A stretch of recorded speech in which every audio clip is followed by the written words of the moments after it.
Père et du Fils et du Saint-Esprit. Amen.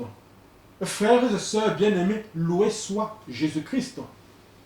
Nous sommes rendus en ce 14 juillet, au dernier jour de cette deuxième semaine de proclamation.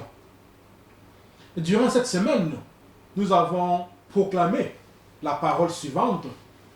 Le sang de Jésus-Christ, le Fils de Dieu, me purifie continuellement de tout péché. Nous avons abordé plusieurs sous-thèmes.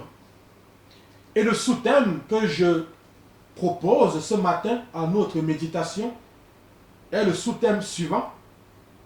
Pourquoi se soumettre au bain de la parole?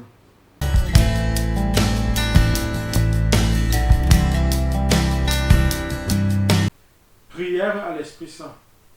Venez, Esprit Saint, en nos cœurs et envoyez du haut du ciel un rayon de votre lumière. Venez à nous, Père des pauvres, venez, dispensateur des dons, venez, lumière en nos cœurs.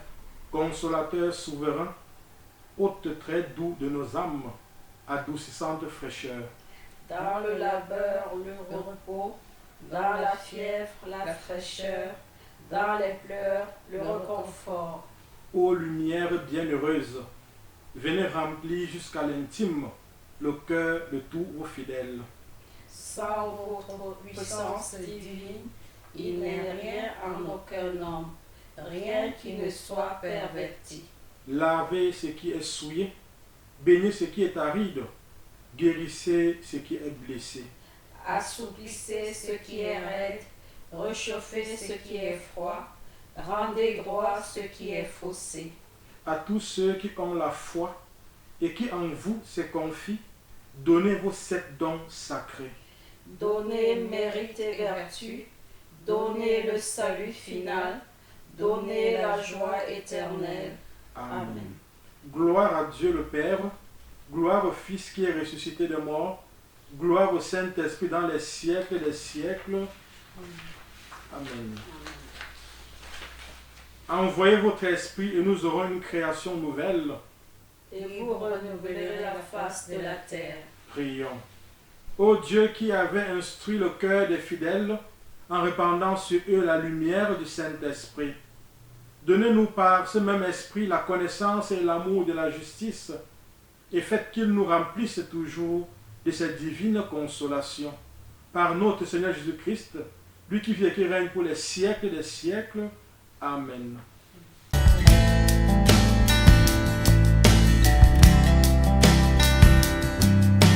Frères et sœurs bien-aimés, nous avons tout au long de cette semaine souligné l'importance de marcher dans la lumière, l'importance de confesser nos péchés afin de bénéficier efficacement de la purification que pourvoit le sang de notre Seigneur, le sang de notre Sauveur. Il est évident, mes frères bien-aimés, que le fait qu'une personne se repente, se confesse, renonce au mal, ne signifie pas que toute sa personnalité ait été transformée à l'instant. Ce n'est pas parce que j'ai confessé mes excès de colère, ce n'est pas parce que j'ai renoncé à l'esprit de colère que la colère disparaîtra instantanément de ma vie. Il est évident qu'avec la confession et la rénonciation, un processus vital de transformation a été amorcé. Mais cela peut prendre plusieurs années avant que je maîtrise complètement ma colère. Oui, mes frères bien-aimés, il faut des années avant que tous les domaines de ma personnalité aient subi un changement, une transformation totale. Dans la Bible, en 1 Samuel 17, verset 40, nous lisons que David descend dans le torrent, choisit 5 pierres bien polies, les met dans sa sacoche, prend sa fronde et s'avance contre le Philistin Goliath. Mais la question que j'aimerais que nous nous posions, c'est par quoi ces pierres ont-elles été polies? Ces pierres que David ramasse dans le Torah sont des pierres polies, bien polies, nous dit la Bible. Mais par quoi ont-elles été polies, ces pierres-là? Je pense que deux sortes d'actions ont contribué à cela. Tout d'abord, l'eau qui passait sur ces pierres. Et ensuite, les collisions, les chocs entre elles. Frères et sœurs bien-aimés, nous avons ici une très belle image de la formation du caractère d'un bon chrétien. Tout d'abord, il y a ce bain continuel dans l'eau de la parole de Dieu. En effet, Éphésiens 5, verset 26, nous rappelle que le Seigneur sanctifie son Église par la parole, après l'avoir purifiée par l'eau du baptême. Ensuite, lorsque nous nous heurtons les uns aux autres, au cours de nos relations personnelles, nos angles acérés s'érodent progressivement jusqu'à se lisser. Oui, lorsque nous nous heurtons les uns aux autres, nos caractères bien trempés s'améliorent progressivement. Et nous devenons ainsi des pierres bien polies. Et comment ne pas relire, frères et sœurs bien-aimés, avec joie, ce beau passage de 1 Pierre, chapitre 2, verset 5.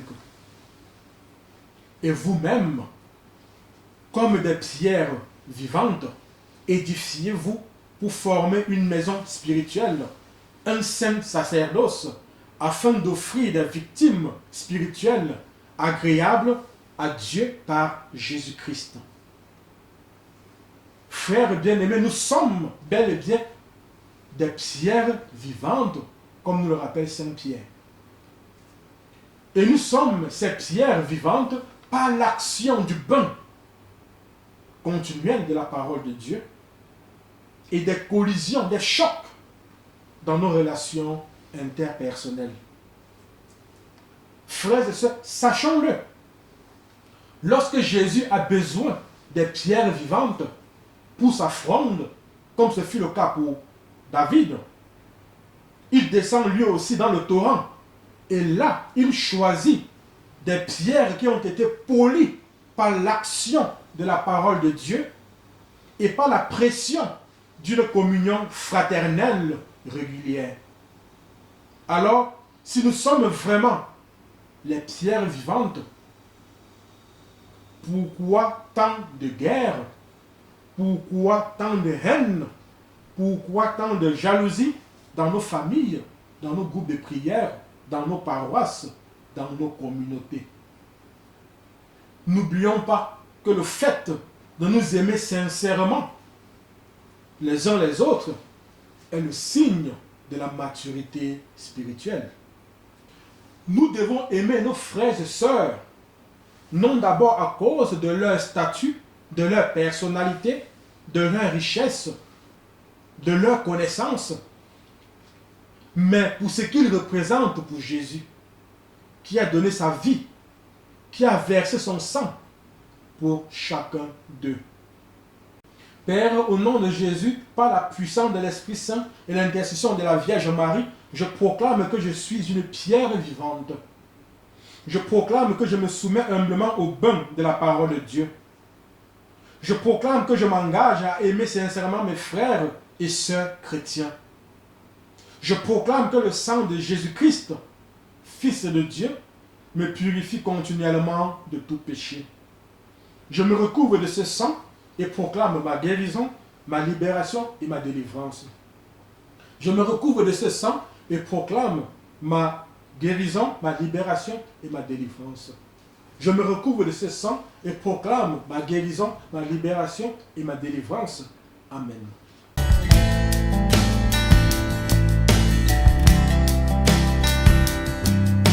Je loue le sang précieux de l'agneau de Dieu qui guérit les infirmités de mon corps. Je loue le sang précieux de l'agneau de Dieu qui guérit les infirmités de mon âme. Je loue le sang précieux de l'agneau de Dieu qui guérit les infirmités de mon esprit. J'adore le sang de l'agneau dans sa puissance de pardon. J'adore le sang de l'agneau dans sa puissance de guérison. J'adore le sang de l'agneau dans sa puissance de purification. J'adore le sang de l'agneau dans sa puissance de rénovation. J'adore le sang de l'agneau dans sa puissance de protection. Je loue le sang de Jésus qui couvre tout mon péché et m'en purifie. Je loue le sang de Jésus qui me libère de tout esclavage. Je loue le sang de Jésus qui est plus fort que mon sang corruptible. Je loue le sang de Jésus qui me transforme à son image. Je loue le sang de Jésus qui fait de moi une créature nouvelle. Gloire au sang de Jésus-Christ qui me délivre des puissances du mal. Gloire au sang de Jésus-Christ qui triomphe de mes ennemis. Gloire au sang de Jésus-Christ qui me protège des ruses de Satan. Gloire au sang de Jésus-Christ qui me revêt de la robe blanche pour les noces de l'agneau. Gloire au sang de Jésus-Christ qui fait toutes choses nouvelles en moi. Amen. Alléluia.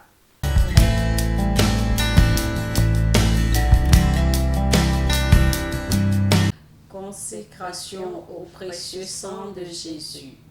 Seigneur Jésus, qui nous aimait et qui nous avait libérés de nos péchés par votre sang, je vous adore, je vous bénis et je me consacre à vous avec la plus grande confiance. Avec l'aide de votre Esprit Saint et animé du souvenir de votre sang précieux, je m'engage à mettre toute mon existence sous l'obéissance et au service de votre Père pour l'avènement de votre règne.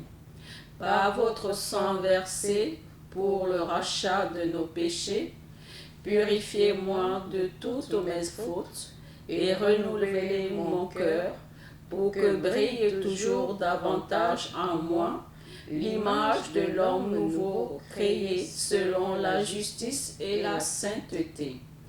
Par votre sang, signe de réconciliation avec Dieu et entre les hommes, faites de moi un docile instrument de communion fraternelle. Par la puissance de votre sang, preuve suprême de votre charité, donnez-moi le courage de vous aimer ainsi que mes frères, jusqu'à donner ma vie. Ô Jésus Rédempteur, aide-moi à porter ma croix de chaque jour pour que ma petite goutte de sang, unie à la vôtre, participe à la rédemption du monde. Ô sang divin, dont la grâce vivifie le corps mystique, faites de moi une pierre vivante de votre Église. Donnez-moi la passion de l'unité entre les chrétiens. Versez à mon cœur un grand zèle pour le salut de mon prochain. Suscitez dans l'Église beaucoup de vocations missionnaires pour qu'il soit donné à tous les peuples de connaître, d'aimer et de servir le vrai Dieu. Ô sang très précieux, symbole de délivrance et de vie nouvelle, accordez-moi de persévérer dans la foi, l'espérance et la charité, pour que, marqué de votre sceau, je puisse quitter l'exil de cette vie et entrer dans la terre promise du paradis et chanter avec tous les rachetés vos louanges dans l'éternité. Amen. Frères et sœurs bien-aimés, nous sommes rendus au terme de cette prière, de cette méditation. Nous sommes rendus au terme de cette deuxième semaine de proclamation. Demain, nous commencerons notre troisième semaine de proclamation. Nous vous rappelons que vous pouvez nous joindre, vous pouvez nous envoyer vos préoccupations, vos questions, vos témoignages sur nos plateformes Facebook et YouTube. Nous vous invitons, nous vous rappelons que vous pouvez inviter vos connaissances et amis à s'abonner sur ces plateformes pour pouvoir recevoir nos vidéos et proclamer avec nous durant ce mois de juillet la parole de Dieu. Témoigner avec nous ce que le sang de Jésus a fait pour nous. Amen. Le Seigneur soit avec vous, avec votre esprit. Que Dieu Tout-Puissant et Tout-Aimant vous bénisse. Lui qui est Père, lui qui est Fils et lui qui est Saint-Esprit. Amen.